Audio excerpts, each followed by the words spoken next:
आप जरा कभी कोशिश कीजिए और अपने घर में नजर दौड़ाइए और जो भी आपके फैमिली मेंबर्स हैं, जिसमें आपके पेरेंट्स, आपके सिबलिंग्स या आपके कोई दूसरे रिलेटिव्स हो सकते हैं, अपने फैमिली में उनके बिहेवियर्स को थोड़ा देखना शुरू करें। आपको कोई भी साइकोलॉजिकल डिसऑर्डर हो सकता है, जैसे कि कोई डिप्रेशन का पेशेंट हो सकता है, ओसीडी हो सकता है, या साइकोटिक डिसऑर्डर हो सकता है, या कोई पर्सनैलिटी डिसऑर्डर भी हो सकता है, या एंजाइटी के भी डिसऑर्डर्स हो सकते हैं। किसी भी कंडीशन में जैसा कि कहा जाता है कि ज़्यादातर ये जो बीमारियां होती हैं ये जेनेटिक होती हैं। जेनेटिक होने का मतलब ये नहीं होता कि फैमिली के अंदर किसी और पर्सन को वही डिसऑर्डर मिलना चाहिए, मतलब उसमें भी वो या उससे रिलेटेड कोई डिसऑर्डर पाया जाना चाहिए। साइकोलॉजिकल डिसऑर्डर के जेनेटिक होने का मतलब ये नहीं होता। मेंटल हेल्थ फील्ड में अक्सर डिसऑर्डर्स को एक स्पेक्ट्रम पे देखा जाता है, मतलब बहुत सारे साइकोलॉजिकल कंडीशंस किसी ना किसी तरह से एक जैसी होती हैं। कोई उनके बीच कोई थ्रेड होता है, तार होता है जो उनको जोड़ के रखता है, और कुछ कुछ लक्षण सभी अलग अलग कंडीशंस में होते हैं। जैसे कि एक फैमिली में किसी को है हेल्थ एंजाइटी, तो किसी को हो चुका है ओसीडी, जो कि क्लीनलीनेस वॉशिंग का हो सकता है या कोई दूसरा हो सकता है। वहीं किसी और पर्सन को, जैसे कि कोई बच्चा है तो उसको टिक डिसऑर्डर हो सकता है, तो वहीं किसी को होर्डिंग का डिसऑर्डर हो सकता है, मतलब बहुत सारी चीजें जमा करने का डिसऑर्डर। तो आप ऐसा पाएंगे कि एक ही फैमिली के कई सारे लोगों में किसी ना किसी तरह की मिलीजुली कंडीशन मौजूद है। इनफैक्ट ये जो अलग अलग स्पेक्ट्रम पे जो डिसऑर्डर्स पाए जाते हैं या कंडीशंस पाई जाती हैं, कई बार ये डिसऑर्डर नहीं होती, सिर्फ एक पर्सनैलिटी ट्रेट होता है। जैसे कि घर का कोई मेंबर हो सकता है, मान लीजिए आपके कोई पेरेंट हो सकते हैं जो कि चिंता ज्यादा करते हो, और आप पाएंगे कि उनका जो चिंता करने का जो ढंग है, तरीका है, वो कहीं ना कहीं आपके ढंग से मैच करता है।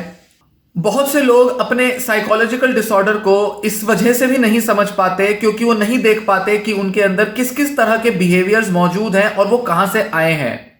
वो सिर्फ अपने डिसऑर्डर का सॉल्यूशन ढूंढने में ही लगे रहते हैं, पर उसके पैटर्न को नहीं समझते।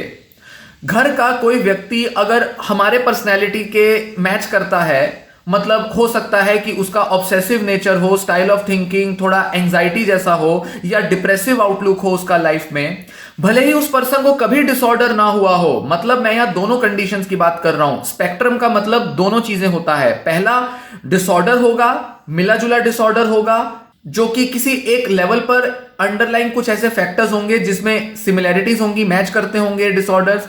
या वो पर्सनैलिटी ट्रेट हो सकता है, थिंकिंग स्टाइल हो सकता है, जो कि फैमिली के किसी दूसरे मेंबर में मौजूद हो।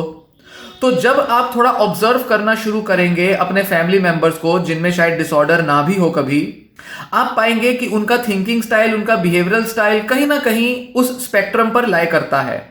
जैसे कि फैमिली मेंबर हो सकता है जो कि थोड़ा पेसिमिस्टिक हो। मान लीजिए आपके मदर हैं या फादर हैं, या कोई बुआ, चाचा, मासी, मामा, कोई ऐसा पर्सन हो सकता है जो कि बहुत पेसिमिस्टिक है, हर चीज में नकारात्मक चीजें ढूंढते हैं, कंप्लेंट्स करते रहते हैं, चीजों को लेकर हमेशा ऐसा देखते हैं कि जैसे उसमें कुछ गलत ही होने वाला है, कुछ बुरा ही होगा, दूसरों पर भरोसा नहीं करते, क्रिटिकल बहुत ज्यादा होते हैं अपनी जबान में, अपने रोजमर्रा के इंटरेक्शन में।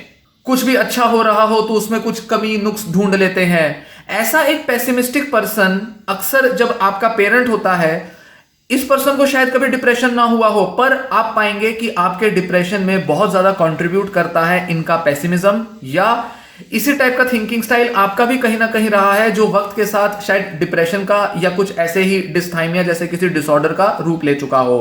तो किसी एक पर्सन में तो डिसऑर्डर मिलेगा, पर फैमिली के बाकी के लोगों में थिंकिंग स्टाइल्स या कुछ पर्सनैलिटी स्टाइल्स मिलेंगे।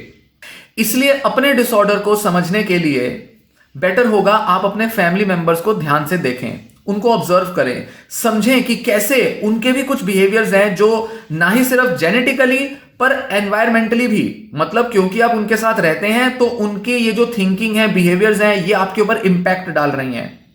आप जिस माहौल में हमेशा रहेंगे, आप जिन लोगों के साथ हमेशा से रहे हैं, जो आपके फैमिली मेंबर हो सकते हैं या कोई भी दूसरे लोग हैं, उनके बिहेवियर का और थिंकिंग स्टाइल का आप पर इंपैक्ट पड़ा है बहुत ज्यादा, आपके डिसऑर्डर को पैदा करने में, डेवलप करने में या उसे मेंटेन करने में। कहीं ना कहीं आप पाएंगे कि आपके फैमिली मेंबर्स के पर्सनैलिटी और थिंकिंग स्टाइल्स मैटर करते हैं, उनका रोल रहा है।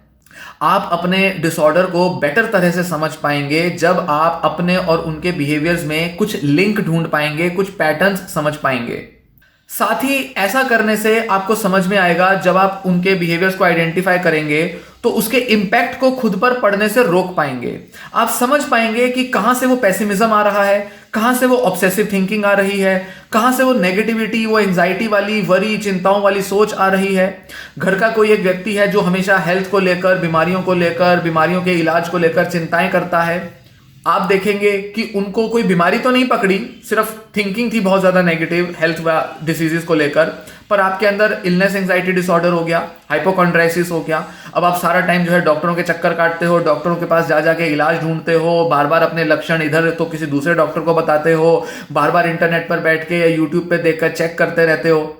वो तो शायद इतना चेक नहीं करते होंगे, वो शायद इतना डिटेल में जाकर जानकारी नहीं लेते होंगे, पर आपके अंदर अब एक डिसऑर्डर डेवलप हो चुका है।